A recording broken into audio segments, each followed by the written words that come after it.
Hi, I'm Sharon Bill. In my lessons on my Patreon channel, I now turn my attention to the ABRSM practice exam paper from 2022, looking specifically at practice paper B. In this particular lesson, I work through the whole exam paper, working through every single section of all 7 sections, looking at aspects of rhythm, pitch, keys and scales, intervals, also looking at tonic triads, terms and signs, and music in context.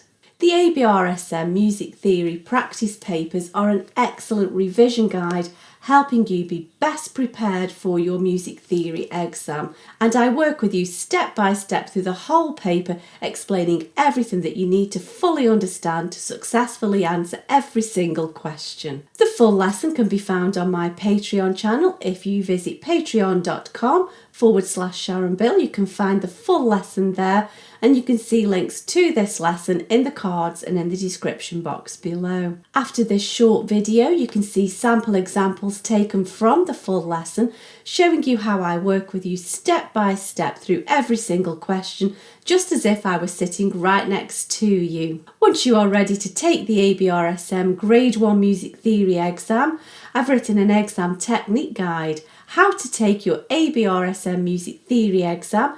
It's full of tips and techniques on how to best be prepared for the exam, and also how to make the very best use of the time once you are actually taking the exam. This book is available from Amazon, and again you can find links to this in the cards and in the description box below. Enjoy your studies! F sharps and C sharps. And so we can see that's correct. So we don't want to cross that one out. That's A sharp. That's incorrect. And that should be C sharp, but it's not. They've put the sharp in the wrong place. So that's incorrect also. So you can just help yourself out there.